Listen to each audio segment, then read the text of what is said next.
We're now going to go over shin box from a wide-legged position or a wide-leg seated position.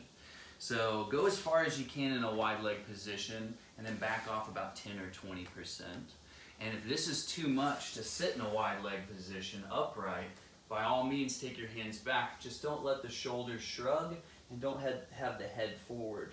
So straight elbows, shoulders away from ears, head back just a touch, chin not jutted, chin in. So from wide-legged position, we're going to get into our shin box, but before we do so, we need to make sure that we go over a couple things. We're going to put our legs all over the floor. So imagine if you were painted up to your waist, you want to put as much of the surface area of your legs into the floor when we transition from wide leg sitting to shin box. Before we do so, stay really tall here. Keep your rectangle on the front, back, and your sides long. And we're just going to externally and internally rotate one leg at a time. So one leg turns in, one leg turns out, and we're going back and forth. Your goal is to keep the knee pit as low to the floor as possible, like you're trying to paint the floor with as much of your leg as possible. And you want as little movement through here. So take some Hawaii hang loose hands, put your pinkies on your hips, thumbs on your ribs, and go back and forth. Once we do about 15 of these per side, we're ready to transition to the shin box. So this is just teaching the hips how to be mobile while we stay stable through the spine. A lot of injuries and a lot of things people need corrective exercises for these days is their low backs hurt and their hips are immobile. So this is going to mobilize the hips so that they can do more motion and the low back can be stable again. Because the low back wants to be stable. It doesn't want to move while we're moving our hips. So long here, mobile here. We'll twist to the left. And from this position, we are going to take and translate the rectangle this way and contract the heel into the knee. We'll go back through, trying to keep the knees low, move as little through here as possible, translate our rectangle this way, and we're sliding and dragging, contracting this heel to this knee now. So we'll go back and forth here about 5 times per side, and we're going to stay really tall. When you get to this position, make sure we're sprouting the head out of a stable base here. So we've got our legs pushing into the ground, our hips are as low as comfortably possible, and we're tall here. If this feels gummed up or you're cramping over here, shake it out, go right back to it, or go to the other side and just try. This is a great exercise for mirroring. If one side feels busted, keep going to the other side a few reps, then go to the busted side, and it should feel a little better.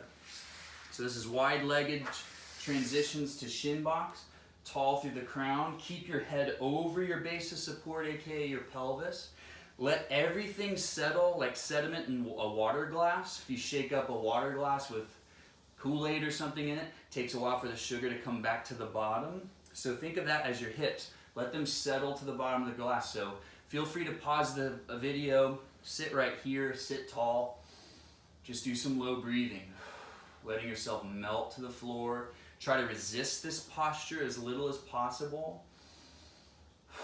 Let it take over, and we'll go back through. So pause the video here and go 3 rounds 5 times per side from wide-legged to shin box and see what you find. Again, if you need to have your hands back here, you can do that through the transitions as well. The progression there would be to get yourself closer over time. But if we need to start back here, that's totally fine. The second variation of this is L-sit. And we're just going to trace one heel up to the knee, translate our rectangle this way. Again, you won't be able to keep your whole leg against the floor, but we're trying to slide them best we can, keep them as low as possible.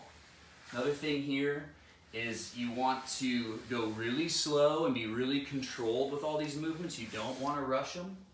This is your trailing leg because it's behind me. This is your leading leg because it's in front of me. As you expand through this one, that trailing leg heel kicks up towards the butt. And we're going to go 5 times per side for 3 rounds from a strict tall L-sit. And these are called expand contracts. I'm expanding the legs, I'm contracting the legs. Expanding the legs, contracting the legs. The first video we went over those rectangle reaches where we keep this rectangle intact, strong, parallel to the front of the wall while we're favoring one hip. You want to keep that in mind with this too when we're doing our expand contracts. Keep that rectangle nice and steady, strong, and don't let it break.